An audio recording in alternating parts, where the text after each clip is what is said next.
Let's begin by looking at our lesson objectives for this review. First, we'll practice drawing Lewis structures.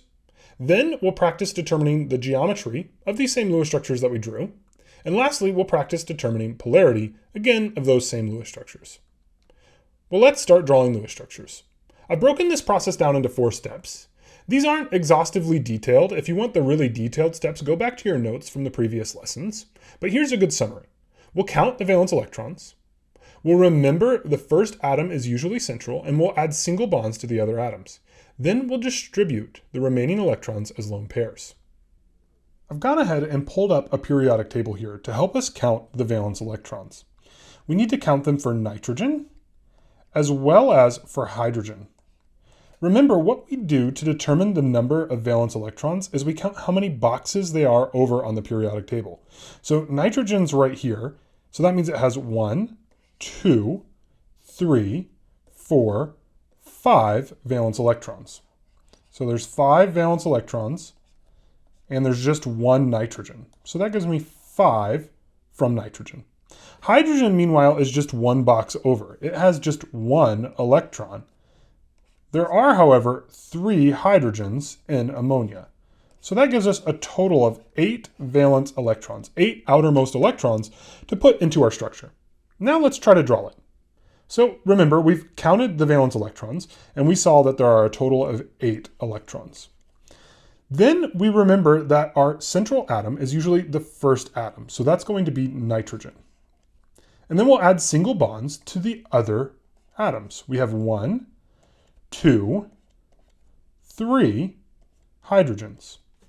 Okay, well, now we want to distribute the remaining electrons. Here's the thing you need to remember. Each one of my bonds has 2 electrons.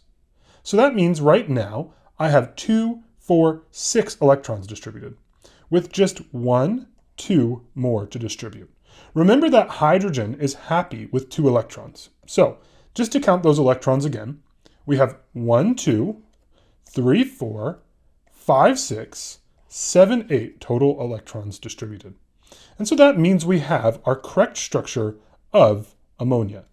Let's try this again for another molecule. Here we're told to draw the Lewis structure below for CH4. Why don't you pause the video and see if you can figure out this Lewis structure. All right, well, now let's draw it together. For CF4, we need to figure out the valence electrons. I won't pull the periodic table back up. In this case, just trust me that carbon has 4 electrons, and we have 1 of it. And fluorine has 7 electrons, and we have 4 of them. So that gives us 4 valence electrons from the carbon, and 28 valence electrons from the fluorine. We add those together, and we get 32 valence electrons. Now we'll put carbon right in the center, and we'll tack on our 1, 2, 3, 4 fluorines. Then we'll distribute our remaining electrons. How many electrons have we distributed so far? Well, each bond, recall, is 2. Right now we have 4 bonds, or 8 total electrons. So we're going to go from 8 electrons to 9, 10, 11, 12, 13, 14. So that's 14 valence electrons distributed. Now notice that fluorine has 8 electrons, 3 lone pairs at 6 electrons, and 1 bond at 2 electrons. So that's got all 8. So we're going to move on now to our next fluorine. That's 14 electrons, 15 electrons, 16, 17, 18, 19, 20, 21, 22, 23, 24, 25, 26, 27, 28, 29, 30, almost done, 31, 32. Wow, that was a lot of electrons. We've distributed all of those electrons, and that's the correct Lewis structure for CF4. Now let's go on to determining geometry. Let's determine the electron and molecular geometry for those Lewis structures that we just drew. Here we have NH3, and we want to determine just the electron geometry. So I have our electron geometry chart up here on the right. All we need to do is count the regions.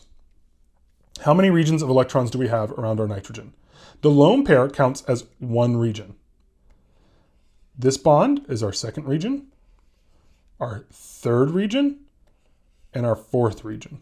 So since we have 4 regions, that means we have a tetrahedral electron geometry. Remember, for electron geometry, it doesn't matter if our region is a lone pair or a bond. It doesn't matter at all. It doesn't make any difference. And so we have 4 regions and hence a tetrahedral shape. All right, now let's determine our molecular geometry. Now it matters if we have regions or lone pairs.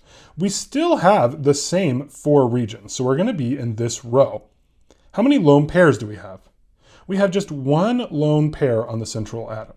So we're in this column and that row, and that means that our molecular geometry is trigonal pyramid. Okay, let's do this again for our other molecule. Here we have CF4. Why don't you pause the video and see if you can determine the electron geometry? Well, here, once again, we have 4 regions. 1, 2, 3, 4. Remember that the lone pairs on our terminal atoms don't count for anything here. So we just have 4 regions, and we're going to have a tetrahedral electron geometry. Okay, and now let's practice determining the molecular geometry. Here, the only trick is to keep in mind that once again, the lone pairs on the terminal atoms don't matter. So we have 4 regions and 0 lone pairs. Notice this carbon has no lone pairs on it. And that means our molecular geometry is also tetrahedral. It might strike you as odd that our molecular geometry and electron geometry are the same, but that will be the case whenever there's 0 lone pairs on the central atom. Lastly, let's determine the polarity of the molecules that we've been drawing. So we want to know, is the molecule below polar or nonpolar? So we're looking at NH3 here, which we've already drawn. And remember, we need to check 2 boxes in order for that molecule to be polar. It must have polar bonds, and it must be asymmetrical. If we check both of those, then it's polar. So a molecule is polar if it has both a polar bond and asymmetry. So let's go through this one part at a time. Let's start with the polarity of the bonds. Remember that a bond is polar if the difference in electronegativity, that's what that weird triangle thing means, it's change or difference, is greater than 0.4. And we calculate the change in electronegativity by taking the electronegativity of one of the atoms and subtracting the other. So for NH3, we will grab the electronegativity of nitrogen, which is 3, and we'll subtract the electronegativity of hydrogen, which is 2.1. When we do that, we'll get 0.9. So that's greater than 0.4. That means that the NH bond is polar. So check, it has polar bonds. Now we need to decide if it's asymmetrical. A bond is asymmetrical if it has different terminal atoms, or we'll get to that ... in a second. So first, let's just ask if it has different terminal atoms. So here's NH3. The terminal atoms are those hydrogens, the ones on the end. Notice those are all identical, so it doesn't meet that criteria. Those terminal atoms are all exactly the same. Let's look at the other criteria. Or if there's lone pairs on the central atom. So we zoom in on the central atom, which is nitrogen, and we notice that there are in fact lone pairs. That breaks the symmetry and makes NH3 asymmetrical. So NH3 has polar bonds and it's asymmetrical. So since we've checked both boxes, NH3 is a polar molecule. All right, well, let's repeat this process with CF4. Go through and decide if this is in fact a polar molecule or not, and then we'll take a look at the answer. Okay, well, it turns out that CF4 does have a polar bond because its electronegativity difference is 1.5, which is relatively large, but it's not asymmetrical. It has identical terminal atoms, they're all fluorine, and carbon doesn't have a lone pair. So that means CF4 is not a polar molecule. Let's review what we've learned. We've practiced drawing Lewis structures. We practiced determining geometry, where we counted up how many lone pairs were on the central atom and how many electron regions there were around that central atom to determine the geometry, both molecular and electron. Then we practiced determining polarity, where we saw that a molecule had to be asymmetrical and have a polar bond in order for it to be polar.